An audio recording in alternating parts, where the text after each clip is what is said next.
capítol del podcast de la Neural. Jo sóc la Laura Andrés, psicòloga sanitària i directora del centre, i avui entrevistarem a la Paula, que és psicòloga sanitària i que porta tota la seva trajectòria professional treballant amb depressió. Bàsicament treballo amb depressió perquè és un dels trastorns en què em sento més còmoda i estic també més formada. Tota la sèrie de símptomes i tot el procés terapèutic que hi ha darrere de la recuperació d'aquesta malaltia em sembla molt interessant i tot el progrés que va fent la persona també és molt satisfactori, i per tant... Bueno. I tant. Paula, crec que tenim un testimoni d'una persona recuperada? Sí, exacte, una pacient que ja feia molt temps que portava i ara està ja pràcticament en vista de l'alta, ha fet un procés molt llarg, molt dur, però amb èxit. I llavors li vaig demanar, ella ho va voler compartir i de tot el que ens ha explicat hem fet una mica de resum perquè així els de casa puguin escoltar el que ens ha dit. El meu procés terapèutic ha sigut llarg, 2 anys aproximadament. Al principi vaig començar a no dormir bé a les nits i sentir-me molt angoixada durant el dia, a part d'adonar-me que no podia pensar amb claredat, que em costava resoldre coses bàsiques del dia a dia. Em sentia molt cansada i tot se'm feia una muntanya, fins que vaig patar al cap d'uns mesos i vaig decidir agafar la baixa mèdica, tot i que des del primer moment tant la meva psicòloga com la meva doctora de capçalera m'ho havien recomanat. Havia començat a anar a la psicòloga després d'un mes, aproximadament, de tenir aquests símptomes i vaig anar per recomanació familiar. Jo en aquell moment no hagués començat la teràpia si la família no hagués insistit. Mai m'havia passat res semblant i com que sempre he sigut forta i valenta, creia que era alguna cosa temporal, passatgera i que de la nit al dia desapareixeria. Però sense ajuda mèdica i psicològica el camí hagués sigut més llarg i complicat. Ara mateix n'estic convençuda. Així doncs, vaig agafar la baixa per recomanació mèdica i vaig començar a prendre medicació. Va costar-me molt acceptar que els havia de prendre per arribar-me a sentir millor. No sóc gaire de prendre medicació, sempre busco alternatives naturals, però en aquell moment cap teràpia natural ni alternativa semblava fer-me estar millor. El tractament, al principi, no m'acabava d'encaixar i em va provocar certs efectes secundaris, però a poc es va anar trobant l'adequat. En cap moment vaig deixar el meu procés terapèutic amb la psicòloga i els controls de medicació amb la psiquiatra. Durant el procés vaig adonar-me que no era capaç d'acceptar el que m'estava passant, que no era capaç de reconèixer que estava patint un trastorn mental, que feia que a la mateixa vegada es convertís en un trastorn físic i emocional. Va ser un tema que vam treballar molt amb la psicòloga. Per recuperar-me, el primer pas que havia de fer era acceptar el que m'estava passant. Després d'aquest pas i tenint molt clar el meu objectiu, que era tornar a estar bé, sentir-me bé a mi mateixa i sentir-me capaç de tornar a fer vida normal. Va caldre treballar molt en algunes coses i això va ajudar-me a tornar a estar bé. Les pors i els temors més grans que vaig tenir durant el meu procés va ser la por al futur. Hi havia molts moments durant el procés en els que pensava què podia passar si no em recuperava del tot, i això em provocava molta por i incertesa vers el futur. També tenia molta por de sortir al carrer, por de trobar-me a gent que coneixia i exposar-me a preguntes. M'avergonyia d'estar com estava. El que més m'ha ajudat durant el meu procés terapèutic ha sigut la continuïtat de les sessions amb la psicòloga i l'aplicació en el meu dia a dia de les pautes marcades per ella. A part de sentir-me entesa i recolzada per ella en tot moment, en un procés com el que jo vaig viure, vaig adonar-me que és molt difícil poder ajudar algú o entendre al 100% aquest procés si abans no l'has viscut tu o ets un professional. Doncs rebia molts consells del meu entorn més proper. Estic convençuda que amb la millor intenció, però sincerament no m'ajudaven gaire, per la majoria de les vegades encara feien que em sentís pitjor. Ara mateix estic molt bé, estic molt contenta, cuidant-me molt i fins i tot he tornat a treballar i estic fent vida normal en tots els sentits.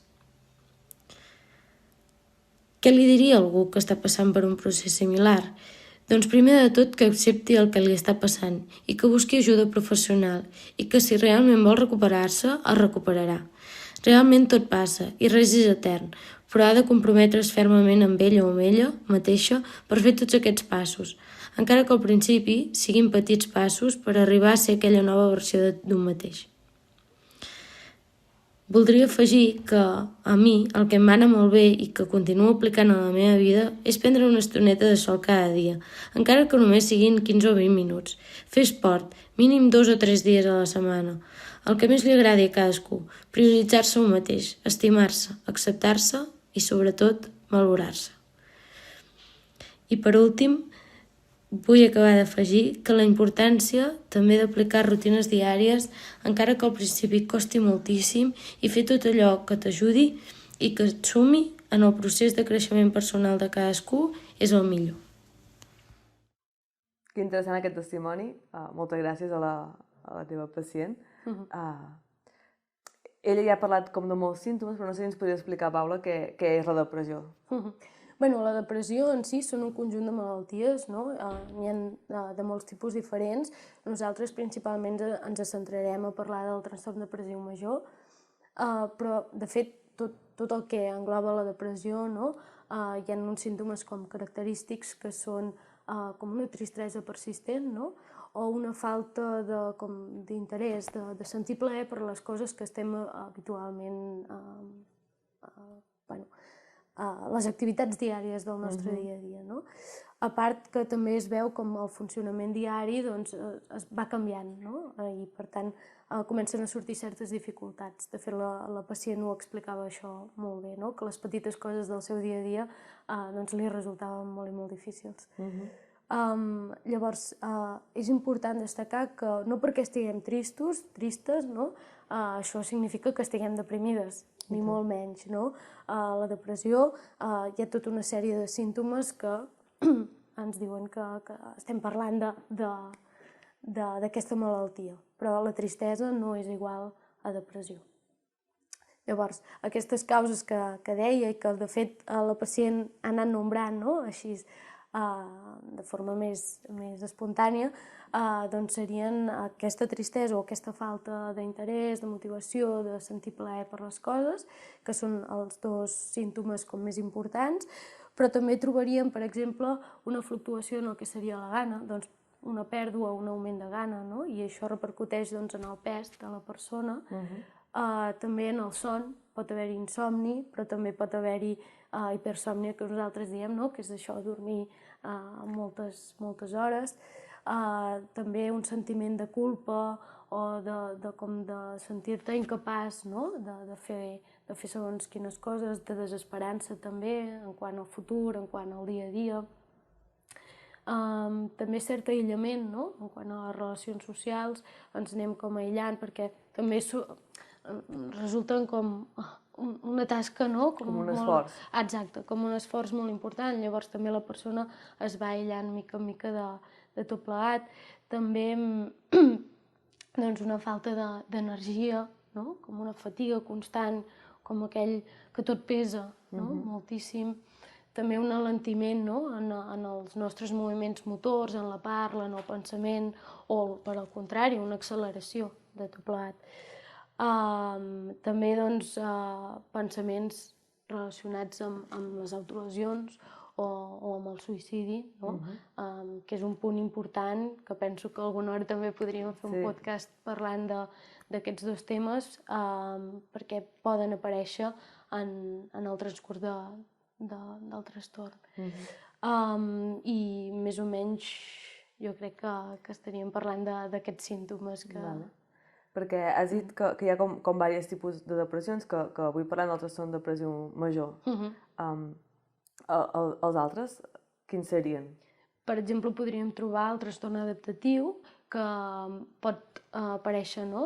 Símptomes depressius, però la diferència amb el trastorn depressiu major és que en el trastorn adaptatiu hi ha un estressor, hi ha una cosa que ens pot haver passat, que és el que desencadena aquests símptomes. En quant al trastorn depressiu major no hi ha com una causa evident principal, no? I a part, en aquest trastorn depressiu major poden haver-hi moments en què el pacient està perfectament... Aquests símptomes és com que desapareixen i tornen a venir. Pot com desconnectar, ho podríem dir així, no? I de forma més lleugera d'aquests símptomes. I després, per exemple, també podríem trobar la distímia, no? Que és com un trastorn depressiu major, però més llarg en el temps, no? És com que els símptomes, a part, són com més lleugers, no? I duren més en el temps, és com més prolongat. Sí, no és tan profunda la sintomatologia? Exacte. I així és com a exemple de dos altres trastorns, no? Que podrien ser dintre d'aquesta família dels trastorns depressius. N'hi ha més, i podríem parlar també de diferents tipus de depressió, però més o menys aquests també potser són els que més han sentit els de casa. Que sonen més. Sí, exacte. Vale.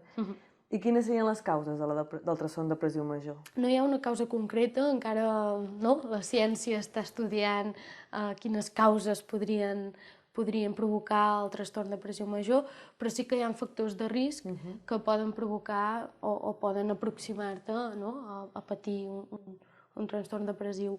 Aquests factors de risc doncs, poden ser factors de l'entorn, no? Com per exemple patir maltractaments o algun problema així econòmic greu, o també tota la part genètica, no? Si hem tingut familiars amb trastorns depressius, doncs sí que tenim una mica més de probabilitats d'acostar-nos a allò, però no hi ha una causa genètica específica que ens pugui portar a patir el trastorn, per exemple. Vale. I amb el trastorn depressiu major, quin és el tractament indicat?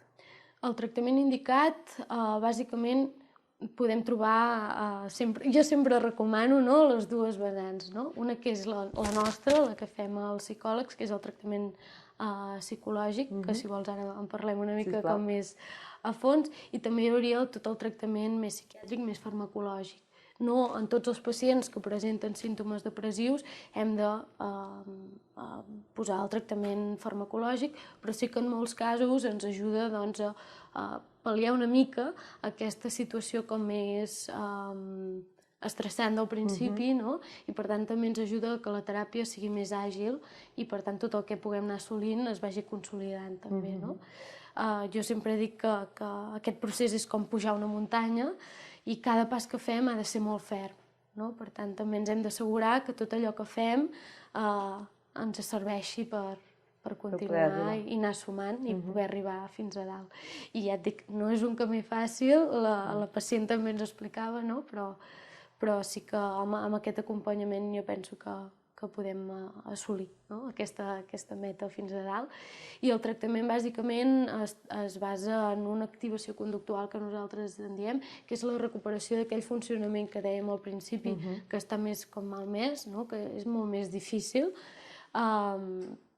Doncs es tracta de poc a poc anar aconseguint, no?, recuperar certs hàbits del nostre dia a dia i a partir d'aquí doncs, acompanyar des d'altres tècniques com la reestructuració cognitiva que nosaltres diem, no?, que és tot el treball dels pensaments, etc., de les creences, també solució de problemes, habilitats socials, perquè com dèiem, no?, la persona doncs, a poc es va aïllant com del seu nucli i de més, doncs també les habilitats socials ens ajuden a poder-nos reintroduir en aquestes activitats com, no?, que hi ha més gent, que compartim... Que generen plaer, no? Exacte, no? I és com anar recuperant a poc aquest plaer, aquest interès, no? I que la tristesa també vagi recuperant una mida, no?, que és la que toca, perquè evidentment a la gestió emocional també hi cap en aquesta intervenció.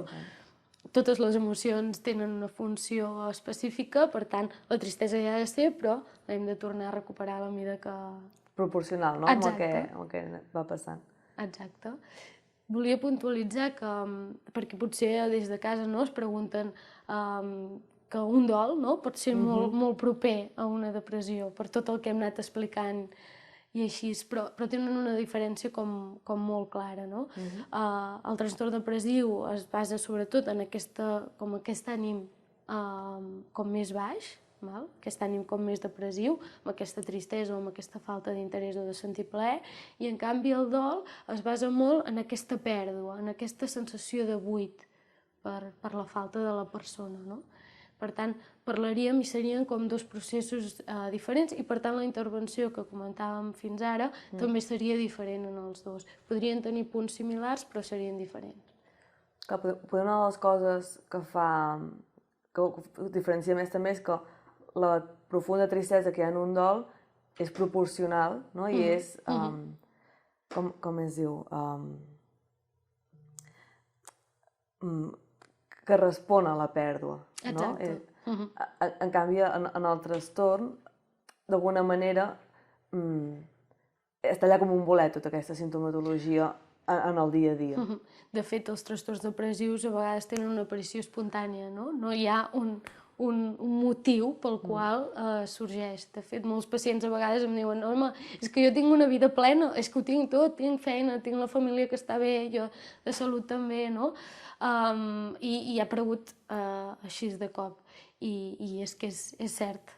Funciona així, no? Exacte, funciona així. Pot aparèixer en un moment que no ens pensàvem que podria aparèixer. I no sé si ens podries donar alguna indicació de què podria fer la família o l'entorn proper d'una persona amb un trastorn depressiu major. Sobretot, i el més important, és ajudar la persona a acceptar aquell moment, no? Un cop ja se'ns ha presentat que possiblement hi ha aquesta sintomatologia depressiva a través d'un professional, no? Doncs sobretot acompanyant aquesta acceptació, perquè també, com deia la pacient en el testimoni, no? És un moment molt complicat, el fet d'acceptar, no? Però que també produeix un abans i un després en el tractament, l'acceptació. També la validació, no? De com se sent la persona, que no és un signe de feblesa, al contrari, no? Estem en un moment que és molt difícil sortir d'allà, s'ha de ser molt valent, no? Es pot fer, però necessitem aquest acompanyament, necessitem que ens validin, que ens recolzin, que ens acompanyin, no? I els pacients no necessiten tant que els obliguin, no? a fer activitats que, com deien en el tractament, no? Aquella recuperació del funcionament normal, no necessiten, no? Que els obliguem a fer res, però sí la proposta d'idees, de poder fer, no? de donar un ventall de possibilitats, doncs això sí que també ajuda moltíssim a... Posar-los difícil poder l'aïllament social, no? Que ells ens diran que no moltes vegades poder, però no deixar de fer la proposta. I ho haurem de respectar, no? Però sempre jo també els dic als pacients no hem de jugar en aquell no vull o el no puc, no? Si és el no puc, vale, ho entenem, l'energia ara n'hi ha poqueta, l'hem de destinar amb les coses que nosaltres creguem que poden anar bé, però quan és un no vull perquè, no? Hi ha certes barreres, doncs home, aquí si fem una mica més l'esforç, doncs segurament el benefici també que hi haurà després serà molt bo. I també saber-nos retirar en el moment en què ja en tinguem prou, no? Perquè moltes vegades el que passa és que em diuen, no? És que vaig anar en aquell dinar i m'hi vaig estar fins al final, però bueno, és que jo a la meitat ja n'hagués tingut prou, no? La meva recomanació sempre és, doncs, en aquell moment, ens anem cap a casa, descansem i així també serà un reforçador, no? Per a la pròxima vegada i ens haurem quedat amb aquell bon gust de boca, no? De dir, repetim. Exacte. Sí. Es tracta d'això, de que a poc puguem anar recuperant aquest gaudir de les coses. I tant. Que interessant. No sé si tens alguna recomanació d'alguna pel·lícula, llibre o... Hi ha un vídeo que no sé si podríem... O podem posar com els comentaris del vídeo. Sí, perquè és com molt interessant i és així, és molt senzill, és com és animat, és de dibuixos, però explica molt bé com aquest procés, no? Del que és la depressió, en general, no tant del trastorn depressiu major, sinó en general, i bueno, és una forma fàcil d'entendre què és, a través d'imatges, bàsicament. Doncs moltes gràcies, Paula. Gràcies a vosaltres. Moltes gràcies a tots els que ens heu escoltat i ens veiem en propers capítols.